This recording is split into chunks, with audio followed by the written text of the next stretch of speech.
ഇവൻ ആര്? ഇവന്റെ കുലമേത്? രാജകുമാരന്മാരെ വെല്ലുവിളിക്കാൻ ഇവൻ എന്തർഹത? ആ പുരുഷാരം നോക്കി നിൽക്കെ അവന്റെ അസ്തിത്വം ചോദ്യം ചെയ്തുകൊണ്ട് ദ്രോണാചാര്യന്റെ വാക്കുകൾ കൂരമ്പുകൾ പോലെ വന്നു പതിച്ചു. ഇവൻ കർണൻ. പോരാളിയുടെ മഹിമ അളക്കേണ്ടത് കുലം നോക്കിയല്ല, കഴിവ് നോക്കിയാണ് ആചാര്യ. രാജകുമാരനോട് മത്സരിക്കാൻ കർണന് തടസ്സം രാജപദവിയാണെങ്കിൽ ഇതാ എന്റെ അംഗരാജ്യത്തെ രാജാവായി കർണനെ ഞാൻ പ്രഖ്യാപിക്കുന്നു. ഇനി മത്സരിക്കാൻ അർജുനന് ധൈര്യമുണ്ടോ? ദുര്യോധനന്റെ വാക്കുകൾ സദസ്സിനെ ഒന്നാകെ പിടിച്ചുകുലുക്കി.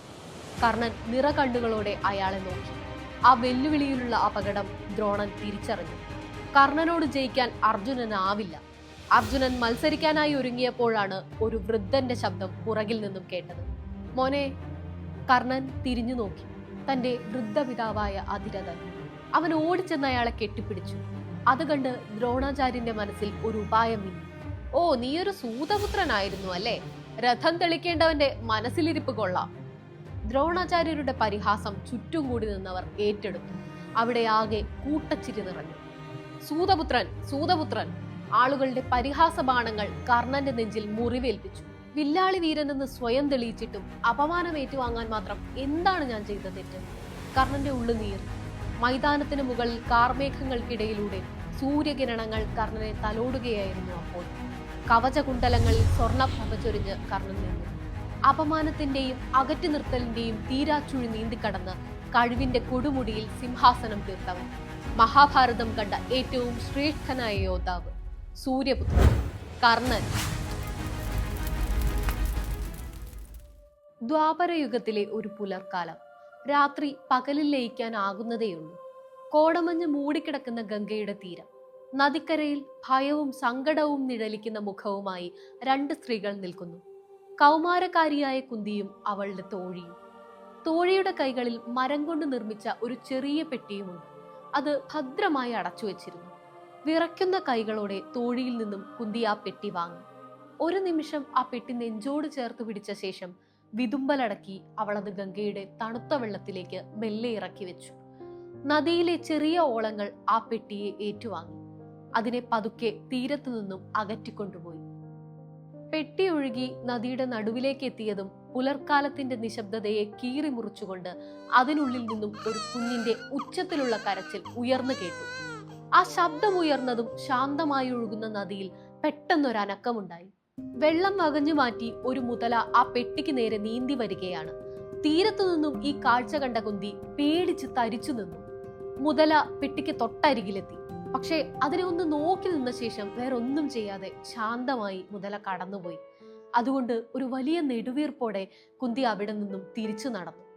ഉള്ളിൽ നിന്നും സ്വർണവർണം പ്രകാശിച്ചുകൊണ്ട് ആ പെട്ടി ദൂരേക്ക് ഒഴുകി മറയുന്നത് അപ്പോഴും തോഴി നോക്കി നിൽക്കുന്നുണ്ടായിരുന്നു. ശൂരസേനന്റെ മകളായ പൃഥ തന്റെ വളർത്തച്ഛനായ കുന്തിഭോജന്റെ കൊട്ടാരത്തിൽ കഴിയുന്ന കാലം. അവിടേക്ക് അതിഥിയായി എത്തിയ ക്ഷിപ്രകോപിയായ ദുർവാസാവ് മഹർഷിയെ പരിചരിക്കാനുള്ള ചുമതല ആ പെൺകുട്ടിക്കായിരുന്നു. രാപ്പകലില്ലാതെ അവളുടെ ശുശ്രൂഷയിൽ സന്തുഷ്ടനായ മഹർഷി മടങ്ങുന്നതിനു മുമ്പ് അവൾക്കൊരു ദിവ്യമന്ത്രം ഉപദേശിച്ചു കൊടുത്തു. ഏത് ദേവനെ മനസ്സിൽ ധ്യാനിച്ച് ആ മന്ത്രം ജപിക്കുന്നുവോ ആ ദേവൻ നേരിട്ട് വന്ന് തേജസ്സുള്ള ഒരു പുത്രനെ നൽകുമെന്നായിരുന്നു ആ വരം. പക്ഷേ ലോകപരിചയമില്ലാത്ത ആ കൗമാരക്കാരിയുടെ ഉള്ളിൽ അതൊരു വലിയ കൗതുകമാണ് ഉണ്ടാക്കിയത്. ഈ വരം സത്യമാണോ? മന്ത്രം ജപിച്ചാൽ ശരിക്കും ദേവൻ മുന്നിൽ വരുമോ? അവൾ സ്വയം ചോദിച്ചു. വരും വരായികകളെ കുറിച്ചൊന്നും ചിന്തിക്കാൻ അവൾക്കായില്ല.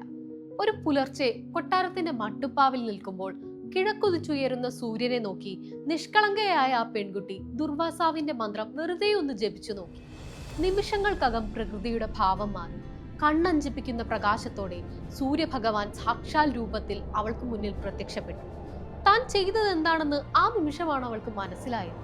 ഭയം കൊണ്ട് വിറച്ച അവൾ താൻ കൗതുകത്തിന് വെറുതെ ഒന്ന് പരീക്ഷിച്ചതാണെന്നും ദയവായി തിരിച്ചു പോകണമെന്നും കാലു പിടിച്ചു കരഞ്ഞു. പക്ഷേ ദുർവാസാവിന്റെ മന്ത്രം ഒരിക്കലും വൃഥാവിലാകില്ലെന്നും തന്നെ വിളിച്ചു വരുത്തിയിട്ട് മടക്കി അയക്കുന്നത് കൊടിയ ശാപത്തിന് കാരണമാകുമെന്നും സൂര്യദേവൻ പറഞ്ഞു. താനൊരു കന്യകയാണെന്നും ഇതൊരു തീരാക്കളങ്കമാകുമെന്നും പറഞ്ഞ് കുന്തി വിലപിച്ചു.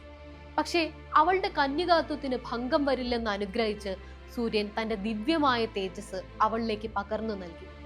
അധികം വൈകാതെ കുന്തി ഒരു ആൺകുഞ്ഞിന് ജന്മം നൽകി. സാക്ഷാൽ സൂര്യന്റെ ശോഭയോടെ സ്വർണക്കവചവും കുണ്ടലങ്ങളുമായി ജനിച്ച കുഞ്ഞ്.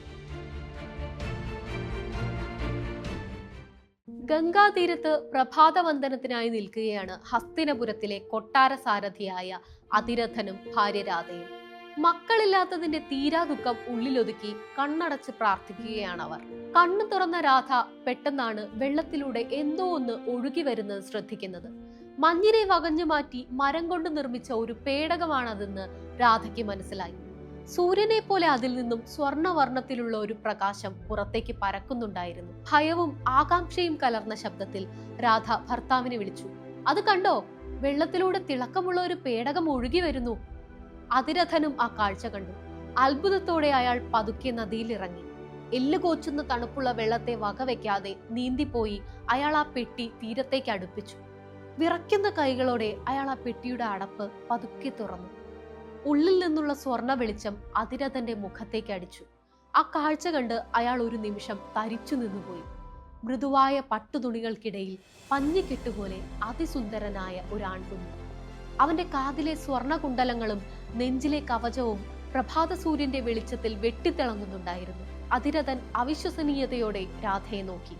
രാധേ, ഇതൊരു കുഞ്ഞാണ്, സൂര്യഭഗവാനെ പോലെ തിളങ്ങുന്ന ഒരു ആൺകുഞ്ഞ്.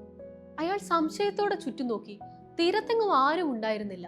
വർഷങ്ങളായുള്ള തങ്ങളുടെ കണ്ണീരിലും പ്രാർത്ഥനകൾക്കും ഗംഗാദേവി നേരിട്ട് നൽകിയ വരമാണിതെന്ന് അവർ വിശ്വസിച്ചു. നിറഞ്ഞൊഴുകുന്ന കണ്ണുകളോടെ അടക്കാനാവാത്ത വാത്സല്യത്തോടെ രാധ ആ കുഞ്ഞിനെ ഭർത്താവിന്റെ കയ്യിൽ നിന്നും ഏറ്റുവാങ്ങി തന്റെ മാറോട് ചേർത്തു. കൊട്ടാരസാരഥിയുടെ കൊച്ചുകുടിലേക്ക് മഹാഭാരതം കണ്ട ഏറ്റവും വലിയ പോരാളി രാധേയനായി വളരാൻ യാത്ര തിരിച്ചു. ചമ്പാ നഗരി, പ്രകൃതിയുടെ മടിത്തട്ടിൽ വിശ്രമിക്കുന്ന കൊച്ചു ഗ്രാമം. അവിടെയാണ് അതിരഥനും ഭാര്യയും താമസിക്കുന്നത്. തലമുറകളായി രാജാക്കന്മാർക്ക് രഥം തെളിക്കാനും രാജവംശത്തെ സ്തുതിക്കാനും മാത്രം വിധിക്കപ്പെട്ടവരായിരുന്നു അവിടുത്തുകാർ. ആയുധമെടുക്കാനോ യുദ്ധവിധികൾ പഠിക്കാനോ അവർക്ക് യാതൊരു അവകാശവും ഉണ്ടായിരുന്നില്ല. ആ സൂതന്മാരുടെ തലവനായിരുന്നു ധൃതരാഷ്ട്ര മഹാരാജാവിന്റെ വിശ്വസ്ത സാരഥിയായ അതിരഥൻ. കൊട്ടാരത്തിൽ എത്ര വലിയ സ്ഥാനമുണ്ടെങ്കിലും ക്ഷത്രിയർക്ക് മുന്നിൽ എപ്പോഴും വിനീതനായി തലകുനിച്ചു നിൽക്കേണ്ടി വന്നവൻ. അതിരഥനും രാധയും ആ കുഞ്ഞിന് വാസുസേനൻ എന്ന് പേരിട്ടു. രാധ സ്വന്തം ജീവനേക്കാൾ അവനെ സ്നേഹിച്ചു. അവളുടെ സ്നേഹത്താൽ അങ്ങനെ അവൻ രാധേയൻ എന്നും അറിയപ്പെട്ടു. വൈകാതെ ആ ദമ്പതികൾക്ക് സ്വന്തമായി ഒരു മകൻ കൂടി ജനിച്ചു, ശത്രുന്തപൻ. പക്ഷെ ഷോണൻ എന്നായിരുന്നു എല്ലാവരും അവനെ വിളിച്ചിരുന്നത്. കർണൻ എവിടെ പോയാലും ഒരു നിഴൽ പോലെ ഷോണനും ഉണ്ടാകും. അത്രയും സ്നേഹവും കരുതലും ഉണ്ടായിരുന്നു അനുജന ചേട്ടനോട്. കാട്ടിൽ രഹസ്യമായി കർണൻ അമ്പെയ്ത്ത് പരിശീലിക്കുമ്പോൾ ആരെങ്കിലും വരുന്നുണ്ടോ എന്ന് നോക്കാൻ കാവൽ നിന്നിരുന്നത് ഷോണനായിരുന്നു. കർണൻ എയ്തുവിടുന്ന അമ്പുകൾ കാട്ടിലൂടെ ഓടിച്ചെന്ന് പെറുക്കിക്കൊണ്ടുവരുമ്പോൾ ആ കൊച്ചുകുട്ടിയുടെ കണ്ണുകളിൽ തന്റെ ജ്യേഷ്ഠൻ അന്നേ ലോകത്തിലെ ഏറ്റവും വലിയ പോരാളിയായി മാറിയിരുന്നു. ഒരു രാത്രി ജ്യേഷ്ഠാനുജന്മാർ കെട്ടിപ്പിടിച്ച് കിടന്നുറങ്ങുകയായിരുന്നു. പെട്ടെന്ന് എന്തോ ദുസ്വപ്നം കണ്ട് ഷോണൻ ഞെട്ടിയുണർന്നു. പേടിയോടെ അവൻ തൊട്ടടുത്ത് കിടക്കുന്ന ജ്യേഷ്ഠനെ നോക്കി. അപ്പോഴാണ് ആ കൂരിരുട്ടിൽ അവൻ ആ കാഴ്ച കണ്ടത്. ഉറങ്ങിക്കിടക്കുന്ന കർണന്റെ ഇരു ചെവികളിലും എന്തോ തിളങ്ങുന്നു. അവന്റെ കാതിലെ കുണ്ടലങ്ങൾ ഇരുട്ടിൽ പ്രകാശിക്കുകയാണ്. കണ്ണിമ ചിമ്മാതെ അത്ഭുതത്തോടെ ഷോണൻ ജ്യേഷ്ഠന്റെ കാതിലേക്ക് തന്നെ നോക്കിക്കിടന്നു. ഏട്ടാ, ഇന്നലെ രാത്രി ഏട്ടന്റെ കാതിലെ കുണ്ടലങ്ങൾ ഇരുട്ടിൽ തിളങ്ങുന്നുണ്ടായിരുന്നു. ശരിക്കും 2 നക്ഷത്രങ്ങൾ താഴെ വന്നതുപോലെ.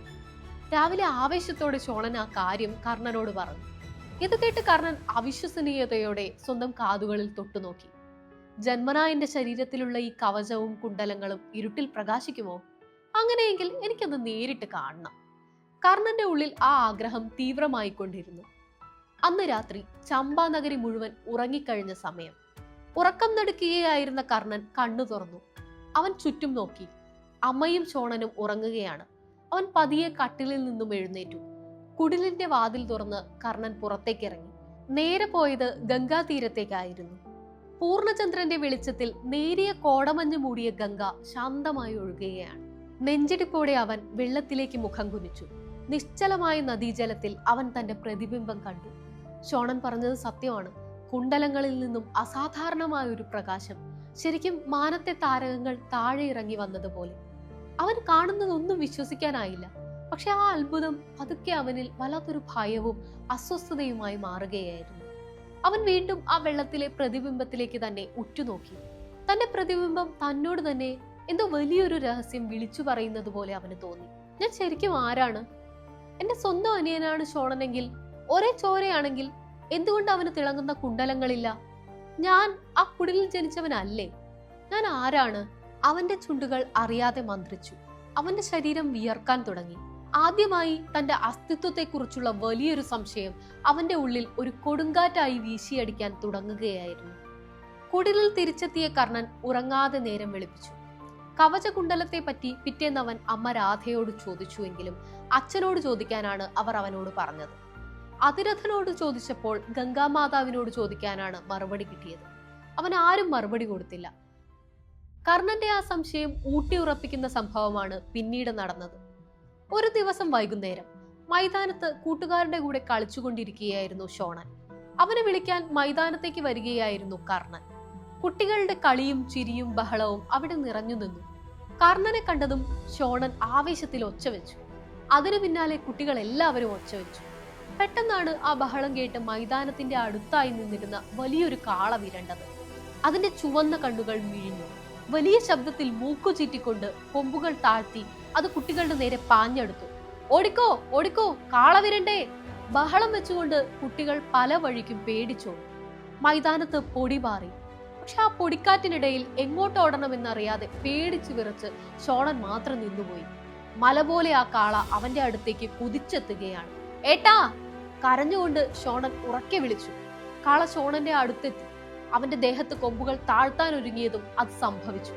കാറ്റുപോലെ പാഞ്ഞെത്തിയ കർണൻ കാളയുടെ രണ്ട് കൊമ്പുകളിലും തന്റെ കൈകൾ കൊണ്ട് ഇറുകെ പിടിച്ചു. വലിയൊരു കൂട്ടിയിടിയുടെ ശബ്ദം. ആ ഇടിയുടെ ശക്തിയിൽ കർണന്റെ കാലുകൾ മണ്ണിൽ താഴ്ന്നു. അവൻ പുറകോട്ട് നിരങ്ങി നീങ്ങി. മണ്ണിൽ വലിയ പാടുകൾ വീണു. പക്ഷെ അവന്റെ പിടിവിട്ടില്ല. ഉള്ള ശക്തിയെല്ലാം എടുത്ത് അവൻ ആ കാളയെ അവിടെ തന്നെ തടഞ്ഞു നിർത്തി. പെട്ടെന്ന് അവന്റെ നെഞ്ചിലെ കവചവും കാതുകളിലെ കുണ്ടലങ്ങളും തീ പോലെ തിളങ്ങാൻ തുടങ്ങി. ആ സ്വർണ്ണ വെളിച്ചത്തിൽ അവനെ കണ്ടാൽ വേറെ ആരോ ആണെന്ന് തോന്നുമായിരുന്നു. അത്രയ്ക്ക് ശക്തിയുള്ള ഒരാളായി കർണൻ മാറി. പിന്നിൽ നിൽക്കുന്ന ഷോണൻ അത്ഭുതത്തോടെ ഇത് നോക്കി നിന്നു. പേടിച്ചോടിയ ആളുകളും കുട്ടികളും ഈ കാഴ്ച കണ്ട് ശ്വാസം അടക്കി പിടിച്ചു നിന്നുപോയി. കർണന്റെ കൈകൾക്കുള്ളിൽ കിടന്ന് കുതറിയ ആ കാളയ്ക്ക് ഒരു ഇഞ്ചു പോലും മുന്നോട്ട് നീങ്ങാനായില്ല. അവന്റെ ശക്തിക്ക് മുന്നിൽ പിടിച്ചു നിൽക്കാൻ കഴിയാതെ ഒടുവിൽ അത് തളർന്നു. അതിന്റെ തല കുഞ്ഞു. അപ്പോഴേക്കും ആളുകൾക്കിടയിലൂടെ അതിരഥൻ ഓടിയെത്തി. അയാൾ വേഗം തന്നെ ആ കാളയെ മൂക്കുകയറിട്ട് കെട്ടി. കാള ഒതുങ്ങിയതും ഒറ്റയടിക്ക് കർണന്റെ ശരീരത്തിലെ ആ സ്വർണ്ണ വെളിച്ചം മങ്ങി. ശരീരത്തിലെ ശക്തിയെല്ലാം ചോർന്ന പോലെ അവന്റെ കണ്ണുകൾ അടഞ്ഞു. മണ്ണിലേക്ക് അവൻ ബോധം കെട്ടു വീണു. കണ്ണു തുറക്കുമ്പോൾ അച്ഛന്റെ മടിയിലായിരുന്നു കർണൻ. കണ്ണു തുറന്നയുടനെ അവൻ പേടിയോടെ ചോദിച്ചു, ഷോണൻ, അവൻ എവിടെ? തൊട്ടടുത്ത് തന്നെ സ്നേഹത്തോടെ തന്നെ നോക്കി നിൽക്കുന്ന ഷോണനെ കണ്ടപ്പോഴാണ് കർണന് ശ്വാസം നേരെ വീണു. പിന്നെ അവൻ കുറച്ചു മാറി കെട്ടിയിരിക്കുന്ന ആ കാളയെ നോക്കി. അവിടെ കൂടി നിൽക്കുന്ന ആളുകൾ മുഴുവൻ അഭിമാനത്തോടെ അവനെ തന്നെ നോക്കി നിൽക്കുകയാണ്. പക്ഷേ അവൻ നോക്കിയത് സ്വന്തം കൈകളിലേക്കായിരുന്നു. ഈ കാളക്കൂറ്റിനെ ഒറ്റയ്ക്ക് തടഞ്ഞു നിർത്താൻ മാത്രം ശക്തി എനിക്ക് എവിടെ നിന്ന് കിട്ടി? നടന്നത് വിശ്വസിക്കാൻ കഴിയാതെ അവൻ അങ്ങനെ കിടന്നു. അച്ഛാ, ദ്രോണാചാര്യരുടെ കീഴിൽ എനിക്ക് വിദ്യാഭ്യസിക്കണം. ആയുധവിദ്യ പഠിക്കാൻ ദ്രോണാചാര്യരുടെ കളരിയിലേക്ക് പോകണമെന്ന കർണന്റെ ആഗ്രഹം കേട്ട് അതിരഥന്റെ നെഞ്ചൊന്ന് കാളി. സൂതന്മാർക്ക് ആയുധമെടുക്കാൻ അവകാശമില്ലെന്ന് അയാൾ എത്ര പറഞ്ഞിട്ടും മകന്റെ വാശിക്ക് മുന്നിൽ ആ അച്ഛൻ തോറ്റുപോയി. ഒടുവിൽ കർണന് പോകാൻ സമ്മതം നൽകി. ഒരു ഉച്ച സമയം കുന്നിൻ മുകളിൽ വീശുന്ന കാറ്റിൽ മുടിയിഴകൾ പാറി പറക്കവേ കർണൻ താഴേക്ക് നോക്കി. ദൂരെ തല ഉയർത്തി നിൽക്കുന്ന കുരു സാമ്രാജ്യത്തിന്റെ തലസ്ഥാനം അവൻ കണ്ടു, ഹസ്തിനപുരം. സ്വർണ്ണ താഴികക്കുടങ്ങളും മേഘങ്ങളെ തൊട്ടു നിൽക്കുന്ന വലിയ കോട്ടമതിലുകളും കണ്ടപ്പോൾ അവന്റെ ദേഹത്ത് അറിയാതെ രോമാഞ്ചമുണ്ടായി. താൻ ജനിച്ചു വീണ കൊച്ചുകുടിലിന് പുറത്താണ് തന്റെ ജീവിതം എഴുതപ്പെട്ടിരിക്കുന്നതെന്ന് അവന് തോന്നി. സ്വന്തം വിധിയെ തിരുത്തിയെഴുതാനുള്ള കർണന്റെ യാത്ര അവിടെ തുടങ്ങുകയായിരുന്നു. ഹസ്തിനപുരത്തെത്തിയ കർണൻ വലിയ പ്രതീക്ഷകളോടെ ദ്രോണാചാര്യന്റെ കളരിയിലെത്തി. ആയുധവിദ്യ പഠിക്കണമെന്ന ആഗ്രഹം അവൻ ആചാര്യനെ അറിയിച്ചു. തേജസ്സുള്ള ആ ചെറുപ്പക്കാരനെ കണ്ട് ദ്രോണർ ചോദിച്ചു, ഏതാണ് നിന്റെ കുലം? ആരാണ് നിന്റെ പിതാവ്? കൊട്ടാരം സാരഥിയായ അതിരഥന്റെ മകനാണ് താനെന്ന് വളരെ അഭിമാനത്തോടെ കർണൻ പറഞ്ഞതും കളരിയിൽ ഉണ്ടായിരുന്ന രാജകുമാരന്മാർ അവനെ നോക്കി പരിഹസിച്ച് ചിരിക്കാൻ തുടങ്ങി. സൂതന്റെ മകന് ആയുധമെടുക്കാൻ അവകാശമില്ല. കുലമഹിമയില്ലാത്ത നിന്നെ ഞാൻ വിദ്യ പഠിപ്പിക്കില്ല. ഇവിടെ നിന്നും പൊയ്ക്കോളൂ. ദ്രോണർ പുച്ഛത്തോടെ അവനെ ഇറക്കി വിട്ടു. അപമാന ഭാരത്തോടെ തിരിഞ്ഞു നടക്കാൻ തുടങ്ങുമ്പോഴാണ് കളരിയിൽ നിന്നുള്ള ആ കാഴ്ച അവൻ കണ്ടത്. രാജകുമാരന്മാർക്കിടയിൽ നിന്നൊരാൾ അത്ഭുതകരമായ വേഗത്തിൽ അസ്ത്രങ്ങൾ എയ്യുന്നു. ലക്ഷ്യം ഭേദിക്കുന്ന രാജകുമാരനെ നോക്കി ദ്രോണാചാര്യർ അതിയായ അഭിമാനത്തോടെയും ആരാധനയോടെയും നിൽക്കുകയാണ്. അതാരാണെന്നുള്ള ചോദ്യം കർണന്റെ മനസ്സിൽ വന്നതും പെട്ടെന്ന് പുറകിൽ നിന്നും ഒരു ശബ്ദം കേട്ടു. അതാണ് അർജുനൻ, പാണ്ഡവരക്തം. കർണൻ തിരിഞ്ഞു നോക്കി. അത് അശ്വത്ഥാമാവായിരുന്നു, ദ്രോണാചാര്യന്റെ പുത്രൻ. അവൻ കർണനെ നോക്കി ചിരിച്ചു. കർണൻ അവനോട് ചിരിക്കാൻ ശ്രമിച്ച് അവിടെ നിന്നും നടന്നു. തനിക്കും അർജുനനേക്കാൾ നന്നായി അമ്പെയ്യാൻ കഴിയുമെന്ന് കർണന് ഉറപ്പുണ്ടായിരുന്നു. എന്നാൽ തന്റെ കഴിവ് എന്താണെന്ന് ഒരു വട്ടം പോലും നോക്കാതെ തന്നെ ഇറക്കിവിട്ട ഗുരു അർജുനന്റെ മുന്നിൽ അഭിമാനത്തോടെ നിൽക്കുന്നത് കണ്ടപ്പോൾ കർണന്റെ ഉള്ളിൽ കടുത്ത വാശി തോന്നി. അർജുനനേക്കാളും വലിയ പോരാളിയായി ഞാൻ തിരിച്ചു വരും. അർജുനനെ വാത്സല്യത്തോടെ നോക്കിയ ഗുരുവിന്റെ കണ്ണുകൾ എന്നെ നോക്കി അഭിമാന പുളകിതമാവുന്നത് ഞാൻ കാണും എന്ന് മനസ്സിൽ ഉറപ്പിച്ച് കർണൻ അവിടെ നിന്നും നടന്നു. തനിക്ക് നിഷേധിക്കപ്പെട്ട വിദ്യകൾ ലോകത്തിലെ ഏറ്റവും വലിയ ഗുരുവിലൂടെ തന്നെ താൻ നേടുമെന്ന ഉറച്ച ശപഥവുമായി അവൻ മഹേന്ദ്രഗിരിയുടെ താഴ്വരയിലെത്തി. സാക്ഷാൽ പരശുരാമന്റെ ആശ്രമം. തന്റെ പിതാവിന്റെ മരണത്തിന് കാരണക്കാരായ ക്ഷത്രിയരോട് കടുത്ത ദേഷ്യമുണ്ടായിരുന്ന പരശുരാമൻ ബ്രാഹ്മണനെ മാത്രമേ ആയുധവിദ്യ പഠിപ്പിച്ചിരുന്നുള്ളൂ. പഠിക്കാനുള്ള വലിയ ആഗ്രഹം കാരണം താനൊരു ബ്രാഹ്മണനാണെന്ന് കർണൻ പരശുരാമനോട് കള്ളം പറഞ്ഞു. അത് വിശ്വസിച്ച് പരശുരാമൻ അവനെ തന്റെ ശിഷ്യനായി സ്വീകരിച്ചു. കർണന്റെ കഴിവും ഗുരുഭക്തിയും കണ്ട് പരശുരാമൻ വളരെ വേഗം അവനോട് അടുത്തു തുടങ്ങി. പെട്ടെന്ന് തന്നെ കർണൻ അദ്ദേഹത്തിന്റെ ഏറ്റവും പ്രിയപ്പെട്ട ശിഷ്യനായി മാറി. ആയുധവിദ്യയുടെ എല്ലാ രഹസ്യങ്ങളും അദ്ദേഹം അവന് പകർന്നു നൽകി. ഒടുവിലൊരു പകൽ പരശുരാമൻ തന്റെ പ്രിയ ശിഷ്യന് ആ മാന്ത്രിക വിദ്യ സമ്മാനിച്ചു. ലോകത്തെ പോലും നശിപ്പിക്കാൻ കഴിവുള്ള ബ്രഹ്മാസ്ത്രം. എന്നാൽ ആ നല്ല കാലം അധികം നാൾ നീണ്ടു നിന്നില്ല. ഒരു ദിവസം കാട്ടിലൂടെയുള്ള യാത്രയിലായിരുന്നു പരശുരാമനും കർണനും. നടന്നു ക്ഷീണിച്ച പരശുരാമൻ കർണന്റെ മടിയിൽ തലവെച്ച് വിശ്രമിക്കാൻ തുടങ്ങി. പതിയെ അദ്ദേഹം ഉറങ്ങിപ്പോയി. ഈ സമയമാണ് ഒരു വണ്ട് അവിടെ എത്തുന്നത്. അത് കർണന്റെ തുടയിൽ കടിച്ചു തുളയ്ക്കാൻ തുടങ്ങി. സഹിക്കാൻ കഴിയാത്ത വേദന ഉണ്ടായിട്ടും കർണൻ അനങ്ങിയില്ല. താനൊന്നനങ്ങിയാൽ ഗുരുവിന്റെ ഉറക്കം തടസ്സപ്പെടുമെന്ന് അവൻ ഭയന്നു. വണ്ട് തുടയിലെ മാംസം തുളച്ചു കയറിയിട്ടും അവൻ കരിങ്കല്ല് പോലെ അനങ്ങാതെയിരുന്നു. വണ്ട് കടിച്ച ഭാഗത്തു നിന്നും ഒഴുകിയ ചൂടുള്ള ചോര പരശുരാമന്റെ ദേഹത്ത് തട്ടിയപ്പോഴാണ് അദ്ദേഹം ഉണർന്നത്. ചോരയിൽ കുളിച്ചിരിക്കുന്ന തന്റെ പ്രിയ ശിഷ്യനെ കണ്ട് അദ്ദേഹം നടുങ്ങി. എന്നാൽ അടുത്ത നിമിഷം ആ നടുക്കം സംശയത്തിന് വഴിമാറി. ഇത്രയും വലിയ വേദന ഒരു ഞരക്കം കൊണ്ടുപോലും പുറത്തു കാണിക്കാതെ സഹിക്കാൻ മൃദുലനായ ഒരു ബ്രാഹ്മണന് ഒരിക്കലും കഴിയില്ല. യുദ്ധക്കളത്തിൽ മുറിവുകൾ ഏറ്റുവാങ്ങാൻ ജനിച്ച ഒരു ക്ഷത്രിയന് മാത്രമേ ഈ സഹനശക്തി ഉണ്ടാകൂ. സത്യം പറ, നീ ആരാണ്? പരശുരാമൻ രൂക്ഷമായി ചോദിച്ചു. ഗുരുവിന്റെ ചോദ്യങ്ങൾക്ക് മുന്നിൽ പിടിച്ചു നിൽക്കാനാവാതെ കർണൻ സത്യം തുറന്നു പറഞ്ഞു. ഞാൻ ബ്രാഹ്മണനല്ല, സൂതപുത്രനാണ്. ഏറ്റവും പ്രിയപ്പെട്ട ശിഷ്യൻ തന്നെ ചതിച്ചു എന്നറിഞ്ഞപ്പോൾ പരശുരാമന് ദേഷ്യം അടക്കാനായില്ല. ആ ദേഷ്യത്തിൽ അദ്ദേഹം കർണനെ ശപിച്ചു. കള്ളം പറഞ്ഞ് നീ എന്നിൽ നിന്നും പഠിച്ചെടുത്ത വിദ്യകൾ മുഴുവൻ ഏറ്റവും ആവശ്യമുള്ള സമയത്ത് നിനക്ക് ഉപകരിക്കാതെ പോകട്ടെ. പരശുരാമന്റെ ശാപം ഏറ്റുവാങ്ങി കറുത്ത ഹൃദയത്തോടെ കർണൻ മഹേന്ദ്രഗിരിയുടെ പടവുകൾ ഇറങ്ങി. എല്ലാം നഷ്ടപ്പെട്ടവനെ പോലെ അവൻ നടന്നു. എന്നാൽ വിധിയുടെ ക്രൂരമായ പരീക്ഷണങ്ങൾ അവിടെയും അവസാനിച്ചിരുന്നില്ല. സ്വന്തം സങ്കടങ്ങളിൽ മുങ്ങി ചിന്താകുലനായി കാട്ടിലൂടെ അലഞ്ഞു തിരിയുകയായിരുന്ന കർണൻ പെട്ടെന്നൊരു കുറ്റിക്കാട്ടിൽ നിന്നും എന്തോ ഒരു അനക്കം കേട്ടു. അതൊരു വന്യമൃഗമാണെന്ന് തെറ്റിദ്ധരിച്ച് കർണൻ ഞൊടിയിടയിൽ തന്റെ വില്ലെടുത്ത ആ ഭാഗത്തേക്ക് അമ്പെയ്തു. പക്ഷെ ആ അമ്പ് ചെന്നു തറച്ചത് ഒരു വളർത്തു പശുവിന്റെ നെഞ്ചിലായിരുന്നു. ആ മിണ്ടാപ്രാണി ചോരയൊലിപ്പിച്ച് അവിടെ കിടന്ന് പിടഞ്ഞു ചത്തു. കർണൻ അത് കണ്ട് ഞെട്ടി. വിവരമറിഞ്ഞ് ഓടിയെത്തിയ ബ്രാഹ്മണൻ തന്റെ പ്രിയപ്പെട്ട പശുവിന്റെ ചേതനയറ്റ ശരീരം കണ്ട് പൊട്ടിക്കരഞ്ഞു. അബദ്ധത്തിൽ ചെയ്തു പോയതാണെന്നും ക്ഷമിക്കണമെന്നും കർണൻ അയാളോട് കേണപേക്ഷിച്ചു. പക്ഷെ ആ ബ്രാഹ്മണന്റെ ഹൃദയം അലിഞ്ഞില്ല. നിന്റെ ജീവിതത്തിലെ ഏറ്റവും വലിയ പോരാട്ടം നടക്കുന്ന സമയത്ത് നിന്റെ രഥത്തിന്റെ ചക്രം ഭൂമിയിലേക്ക് താഴ്ന്നു പോകും, അയാൾ കർണനെ ശപിച്ചു. അറിഞ്ഞുകൊണ്ട് ചെയ്ത തെറ്റല്ലായിരുന്നിട്ടും കർണന്റെ ജീവിതത്തിലേക്ക് മറ്റൊരു വലിയ ശാപം കൂടി വീണു. ഒരിക്കലും മായ്ക്കാൻ കഴിയാത്ത ആ 2 ശാപങ്ങളുടെ ഭാരവും പേറിയാണ് കർണൻ പിന്നീട് കാടിറങ്ങിയത്. കർണൻ ഹസ്തിനപുരത്ത് തിരിച്ചെത്തിയ സമയം കുരുവംശത്തിലെ രാജകുമാരന്മാരുടെ ആയുധ പരീക്ഷ നടക്കുന്നതിനെ പറ്റി അവൻ അറിയുന്നു. ആ വാർത്ത കേട്ടപ്പോൾ കർണന്റെ സിരകളിൽ ചോര തിളച്ചു.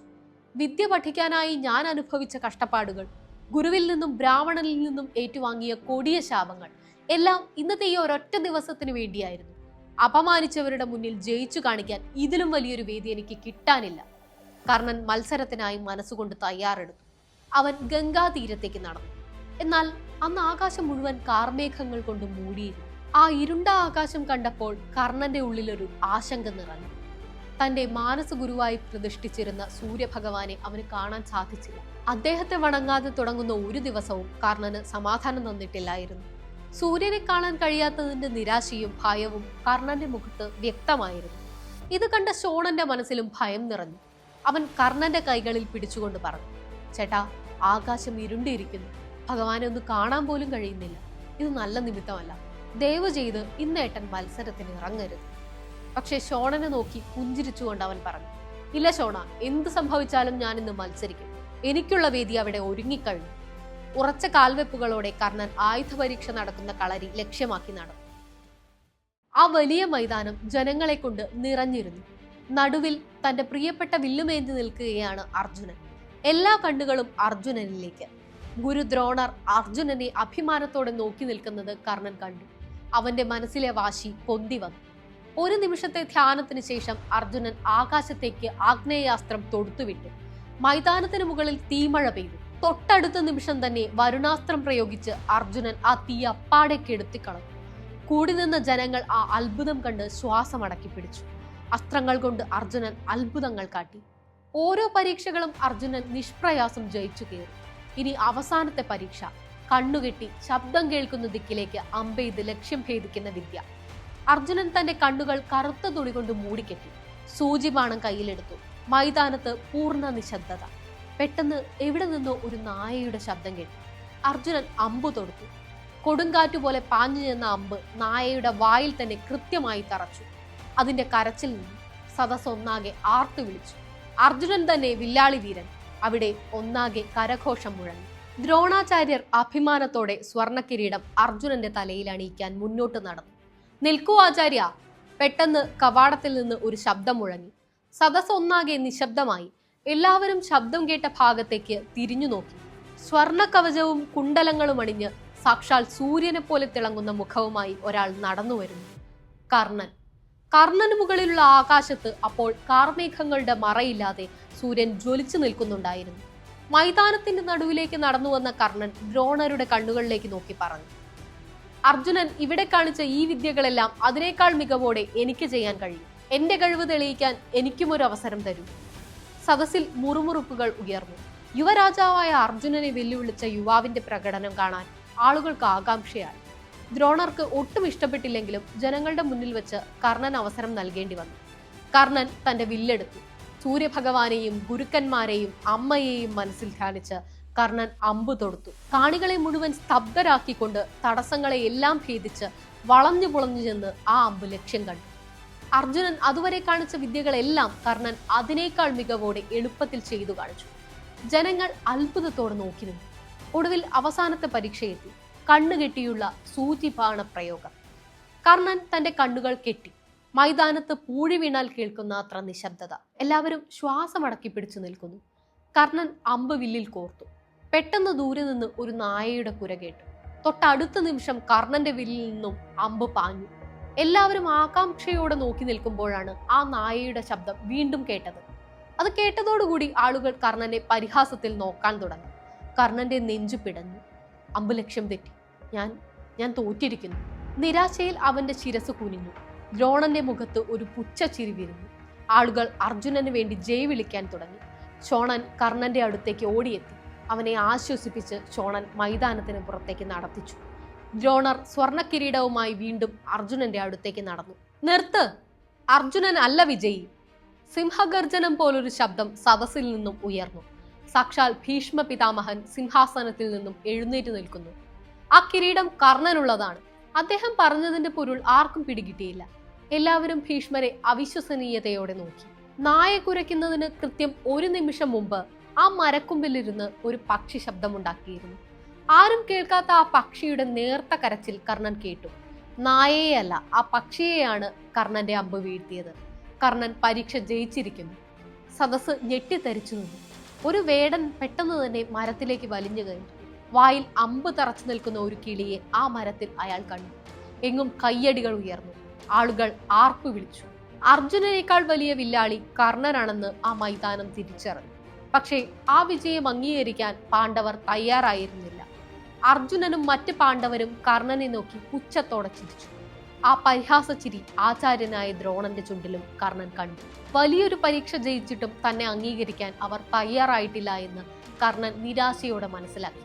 അവന്റെ രക്തം തിളച്ചു. ആരാണ് യഥാർത്ഥ വീരനെന്ന് പലർക്കും അംഗീകരിക്കാൻ മടിയുള്ള സ്ഥിതിക്ക് നമുക്ക് ഒരു പരീക്ഷ കൂടി വെക്കാം. ഒരു ദ്വന്ദ്വയുദ്ധത്തിന് യുവരാജാവായ അർജുനനെ ഞാൻ വെല്ലുവിളിക്കുന്നു. ഒന്നാമൻ ആരാണെന്ന് ഇന്ന് ഇവിടെ തെളിയണം. കർണൻ അലറി. ആ വെല്ലുവിളി കേട്ട് മൈതാനം അക്ഷരാർത്ഥത്തിൽ കുരുങ്ങി. പക്ഷേ ദ്രോണാചാര്യർ മുന്നോട്ട് വന്ന് പരിഹാസത്തോടെ ചോദിച്ചു, കുലമഹിമയുള്ള ഒരു രാജകുമാരനാണ് അർജുനൻ. ആദ്യം നിന്റെ കുലമേതാണെന്ന് തെളിയിക്കൂ, എന്നിട്ട് മതി രാജകുമാരന്മാരോടുള്ള യുദ്ധം. ആ വാക്കുകൾ കൂരമ്പുകൾ പോലെയാണ് കർണന്റെ നെഞ്ചിൽ തറച്ചത്. കഴിവല്ല, കുലത്തിന്റെയും ജാതിയുടെയും പേരിലാണ് ഈ ലോകം ചലിക്കുന്നത് എന്ന യാഥാർത്ഥ്യം അവനെ പൊള്ളിച്ചു. അപമാന ഭാരത്താൽ ആ പുരുഷാരത്തിന് നടുവിൽ കർണൻ വീണ്ടും തലകുനിച്ചു നിന്നുപോയി. തന്റെ വില്ല് താഴെയിടാൻ അവൻ ഒരുങ്ങുകയായിരുന്നു. പെട്ടെന്നാണ് ആൾക്കൂട്ടത്തെ വകഞ്ഞു മാറ്റിക്കൊണ്ട് ഗാംഭീര്യത്തോടെ ഒരാൾ അവിടേക്ക് കടന്നു വന്നത്. അചഞ്ചലമായ ഇച്ഛാശക്തിയും തേജസ്സും ഒത്തുചേർന്ന അനിഷേധ്യനായ കൗരവ രാജകുമാരൻ, സുയോധനനായ ദുര്യോധനൻ. ആചാര്യരെ, കഴിവാണ് ഒരു യോദ്ധാവിന്റെ ഏറ്റവും വലിയ മഹിമ. കർണന്റെ കഴിവ് കണ്ടിട്ടും കുലത്തിന്റെ പേരും പറഞ്ഞ് അവനെ മാറ്റി നിർത്താൻ എങ്ങനെ കഴിയുന്നു? ദുര്യോധനൻ ദ്രോണരോട് ഉറക്കെ ചോദിച്ചു. ആ വാക്കുകൾ കേട്ട് പാണ്ഡവർ അസ്വസ്ഥരായി. ദ്രോണാചാര്യർ ദേഷ്യത്തോടെ ദുര്യോധനനെ നോക്കി. ഒരു രാജകുമാരനോട് യുദ്ധം ചെയ്യാൻ രാജപദവിയാണ് തടസ്സമെങ്കിൽ ഇതാ ഈ നിമിഷം കർണനെ ഞാൻ അംഗരാജ്യത്തെ രാജാവായി പ്രഖ്യാപിക്കുന്നു. കിരീടം കൊണ്ടുവരിക, പട്ടാഭിഷേകത്തിനുള്ള ഏർപ്പാടുകൾ ചെയ്യുക. ആ വാക്കുകൾ കേട്ട് മൈതാനം അക്ഷരാർത്ഥത്തിൽ ഞെട്ടി. സ്വന്തം അനുജന്മാർക്ക് പോലും കൊടുക്കാത്ത അംഗരാജ്യം ആരുമല്ലാത്ത കർണന് കൊടുക്കാൻ ദുര്യോധനൻ തയ്യാറായതിലെ അത്ഭുതമായിരുന്നു എല്ലാവർക്കും. നിമിഷങ്ങൾക്കകം വാദ്യമേളങ്ങൾ മുഴങ്ങി. രാജാക്കന്മാർക്കും ആചാര്യന്മാർക്കും നടുവിൽ വെച്ച് തന്നെ പരിഹസിച്ച പാണ്ഡവർക്ക് മുന്നിൽ വെച്ച് ദുര്യോധനൻ ആ സ്വർണ്ണ കിരീടം കർണന്റെ ശിരസിൽ അണിയിച്ചു. കർണന്റെ കണ്ണുകൾ നിറഞ്ഞൊഴുകി. ജീവിതത്തിൽ ആദ്യമായി അവനൊരു അംഗീകാരം ലഭിക്കുകയാണ്. അപമാനങ്ങൾ മാത്രം ഏറ്റുവാങ്ങിയ തന്റെ ജീവിതത്തിൽ തനിക്ക് നേരെ നീണ്ട ദുര്യോധനന്റെ ആ സ്നേഹത്തിന് മുന്നിൽ കർണന്റെ ശിരസ് കുനിഞ്ഞു. തന്നെ ചേർത്ത് പിടിച്ച ആ ചങ്ങാതിയെ അവൻ പുണർന്നു. ദുര്യോധന, ചങ്ങാതി, ആരും വില കൽപ്പിക്കാത്ത ഈ രാധേയന് നീ നൽകിയത് വിലമതിക്കാനാവാത്ത സമ്മാനമാണ്. ഇതിന് പകരമായി മരണം വരെ എന്റെ ജീവനും ആയുധബലവും നിനക്ക് സ്വന്തമായിരിക്കും, കർണൻ ദുര്യോധനനോട് പറഞ്ഞു. അങ്ങനെ ഒരു മഹാസൗഹൃദം ആ ആയുധക്കളരിയിൽ പിറവിയെടുക്കുകയായിരുന്നു. എന്നാൽ അംഗരാജാവായെങ്കിലും പാണ്ഡവർ കർണനെ അംഗീകരിക്കാൻ തയ്യാറായില്ല. എന്ത് കിരീടം വെച്ചാലും സൂതപുത്രൻ സൂതപുത്രൻ തന്നെയാണ്. നിനക്ക് വില്ലല്ല, നിന്റെ അച്ഛനെ പോലെ കുതിരയെ തെളിക്കാനുള്ള ചാട്ടവാറാണ് ചേരുക. പാണ്ഡവ നിരയിൽ നിന്ന് ഭീമന്റെ അട്ടഹാസവും പരിഹാസ ചിരിയും ഉയർന്നു. ആളുകൾ ആ പരിഹാസം ഏറ്റുപിടിച്ചു. ഒരു രാജാവാക്കപ്പെട്ടിട്ടും തീണ്ടാപ്പാടകലെ നിർത്തപ്പെട്ടവനെ പോലെ കർണൻ തലകുനിച്ചു നിന്നു. നെഞ്ചകം നീറി നിശബ്ദനായി കർണൻ നിൽക്കുമ്പോൾ മൈതാനത്തിന്റെ ഒരറ്റത്ത് അവനെ നോക്കി അവിശ്വസനീയതയോടെ നിൽക്കുന്ന ഒരാളുണ്ടായിരുന്നു, കുന്തി. വർഷങ്ങൾക്ക് ശേഷം തന്റെ മകനെ തിരിച്ചറിഞ്ഞ അമ്മ നിസ്സഹായയായി വേദന കടിച്ചമർത്തി അവർ അവിടെ നിന്നു. അംഗരാജ്യത്തിന്റെ രാജാവായെങ്കിലും കർണൻ അതിൽ സന്തോഷം തോന്നിയിരുന്നില്ല. അവഗണനകൾ എന്നും അവനെ തേടി വന്നു. എന്നാൽ ആ സങ്കടങ്ങളിൽ അവന് വലിയ താങ്ങായി നിന്നത് ദുര്യോധനനും ദ്രോണപുത്രനായ അശ്വത്ഥാമാവുമായിരുന്നു. അങ്ങനെയിരിക്കെ യുധിഷ്ഠിരനെ യുവരാജാവായി പ്രഖ്യാപിച്ചതോടെ സിംഹാസനം നഷ്ടപ്പെടുമെന്ന് ദുര്യോധനൻ ഭയന്നു. പാണ്ഡവരെ ഇല്ലാതാക്കാൻ ശകുനിയോടൊപ്പം ചേർന്ന് രഹസ്യമായി അവൻ ഗൂഢാലോചന നടത്തി. നേരിട്ടുള്ള ഒരു യുദ്ധത്തിന് പകരം ആർക്കും സംശയം തോന്നാത്ത വിധം അവരെ കൊലപ്പെടുത്താനായിരുന്നു ശകുനിയുടെ പദ്ധതി. ഇതിനായി വാരണാവതത്തിൽ നടക്കുന്ന ഉത്സവത്തിൽ പങ്കെടുക്കാൻ ദുര്യോധനൻ വളരെ സ്നേഹം നടിച്ച് പാണ്ഡവരെ ക്ഷണിച്ചു. അവന്റെ വാക്കുകളിൽ യാതൊരു ചതിയും സംശയിക്കാതെ പാണ്ഡവരും കുന്തിയും ആ ക്ഷണം സ്വീകരിച്ചതോടെയാണ് അവർക്കായി ഒരുക്കിയ മരണക്കെണിക്ക് തുടക്കമായി. ഇതേസമയം കർണൻ തന്റെ ഭരണം നന്നായി കൊണ്ടുപോവുകയായിരുന്നു. ഒരു മികച്ച യോദ്ധാവ് എന്നതിലുപരി കർണനെ ലോകം ആദരിച്ചത് അവന്റെ ദാനശീലം കൊണ്ടുകൂടിയായിരുന്നു. അങ്ങനെയിരിക്കെയാണ് ഹസ്തിനപുരത്ത് ഞെട്ടിക്കുന്ന ഒരു വാർത്ത വരുന്നത്. അരക്കില്ലത്തിൽ വെന്തുരുകി പാണ്ഡവർ 5 പേരും മരിച്ചിരിക്കുന്നു. തന്റെ പദ്ധതി വിജയിച്ചതറിഞ്ഞ് ദുര്യോധനൻ സന്തോഷിച്ചു. പക്ഷെ കർണന്റെ മനസ്സിൽ അതൊരു വലിയ നിരാശയാണ് ഉണ്ടാക്കിയത്. അർജുനനെ യുദ്ധക്കളത്തിൽ വെച്ച് പരാജയപ്പെടുത്തണമെന്നായിരുന്നു കർണന്റെ ആഗ്രഹം. തീയിലെരിഞ്ഞല്ല ഒരു വീരൻ മരിക്കേണ്ടത് എന്ന് അവൻ വിശ്വസിച്ചു. ആ സമയത്താണ് പാഞ്ചാല ദേശത്ത് ദ്രുപദ മഹാരാജാവിന്റെ മകളായ ദ്രൗപദിയുടെ സ്വയംവരം നടക്കുന്നത്. ഭാരതത്തിലെ ഒട്ടുമിക്ക രാജാക്കന്മാരും ആ സ്വയംവര പന്തലിൽ ഒത്തുകൂടിയിരുന്നു. ദുര്യോധനനൊപ്പം കർണനും അവിടെ പോയി. പക്ഷേ ദ്രുപദൻ അവിടെ വെച്ചിരുന്ന മത്സരം വളരെ കഠിനമായിരുന്നു. വലിയൊരു ശിവധനുസ് അവിടെ വെച്ചിട്ടുണ്ട്. അടുത്തതായി വെച്ചിരിക്കുന്ന പാത്രത്തിലെ വെള്ളത്തിൽ അതിവേഗം കറങ്ങിക്കൊണ്ടിരിക്കുന്ന ഒരു മത്സ്യത്തിന്റെ പാവയുടെ പ്രതിബിംബം കാണാം. വെള്ളത്തിലെ പ്രതിബിംബത്തിന്റെ സഹായത്തോടെ മുകളിലെ മത്സ്യത്തിന്റെ കണ്ണ് അമ്പെയ്ത് വീഴ്ത്തണം. പല മഹാരാജാക്കന്മാരും വലിയ ആവേശത്തോടെ മുന്നോട്ട് വന്നെങ്കിലും ആ വില്ലൊന്നും നിലത്തൊന്നും പൊക്കാൻ പോലും അവർക്ക് കഴിഞ്ഞില്ല. ചിലർക്ക് അതിനിടയിൽ അപകടവും പറ്റി. എല്ലാവരും നാണക്കേടുകൊണ്ട് തലകുനിച്ചു പിന്മാറി. അപ്പോഴാണ് ദുര്യോധനന്റെ സമ്മതത്തോടെ കർണൻ മത്സരത്തിനായി മുന്നോട്ട് വന്നത്. മറ്റുള്ളവർ കനക്കാൻ പോലും കഴിയാതിരുന്ന ആ വില്ല് കർണൻ തന്റെ ഇടതു കൈകൊണ്ട് പുഷ്പം പോലെ ഉയർത്തി. വെള്ളത്തിലെ പ്രതിബിംബത്തിലേക്ക് നോക്കി അവൻ അമ്പെയ്തു. ആ അസ്ത്രത്തിന് ലക്ഷ്യം തെറ്റിയില്ല. അങ്ങനെ ദ്രൗപദിയുടെ കഴുത്തിൽ കർണൻ വരണമാല്യം ചാർത്താൻ പോകുന്നു എന്ന സത്യം എല്ലാവരും തിരിച്ചറിഞ്ഞു. പക്ഷെ സദസ്സിനെ യാഗം ഞെട്ടിച്ചുകൊണ്ട് ദ്രൗപദി ഉറക്കെ പറഞ്ഞു, ഒരു സൂതന്റെ മകനെ കല്യാണം കഴിക്കാൻ എനിക്ക് താല്പര്യമില്ല. ഇനി ഇയാൾ മത്സരിക്കണമെന്നില്ല. ആ വാക്കുകൾ ചാട്ടൂളി പോലെ കർണന്റെ മനസ്സിൽ തറച്ചു. അവൻ വീണ്ടും അപമാനിക്കപ്പെട്ടിരിക്കുന്നു. രാജാക്കന്മാർ അവനെ പരിഹസിച്ചു ചിരിക്കാൻ തുടങ്ങി. ഒന്നും പറയാതെ കയ്യിലിരുന്ന അമ്പും വില്ലും താഴെയിട്ട് അവൻ പിന്മാറി. എന്നാൽ അതിനേക്കാൾ വലിയൊരു അത്ഭുതം അവിടെ നടക്കാൻ പോകുന്നതേ ഉണ്ടായിരുന്നുള്ളൂ. ആ രാജ്യസദസ്സിന്റെ ഒരറ്റത്ത് ദരിദ്രരായ കുറച്ച് ബ്രാഹ്മണർ ഒരുമിച്ചിരിപ്പുണ്ടായിരുന്നു. കർണൻ പിന്മാറിയ ആ നിമിഷം ബ്രാഹ്മണരുടെ കൂട്ടത്തിൽ നിന്നും ഒരു യുവാവ് വേദിയിലേക്ക് കയറി വന്നു. ഒരു ബ്രാഹ്മണൻ വില്ലെടുക്കാൻ പോകുന്നത് കണ്ട് എല്ലാവരും ചിരിച്ചു. എന്നാൽ എല്ലാവരെയും ഞെട്ടിച്ചുകൊണ്ട് അവൻ ആ വലിയ വില്ലെടുത്ത് അനായാസം പുലയ്ക്കുകയും മത്സ്യത്തിന്റെ കണ്ണു തകർക്കുകയും ചെയ്തു. എല്ലാവരും ഞെട്ടി. പക്ഷേ കർണന്റെ മനസ്സിൽ സംശയമായിരുന്നു. വില്ലെടുക്കുന്ന രീതി, അസ്ത്രപ്രയോഗം.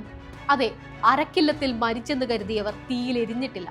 ആ നിൽക്കുന്നത് ദരിദ്രനായ ബ്രാഹ്മണനല്ല, സാക്ഷാൽ അർജുനൻ തന്നെയാണ്. ഒപ്പം നിൽക്കുന്നത് ഭീമനും.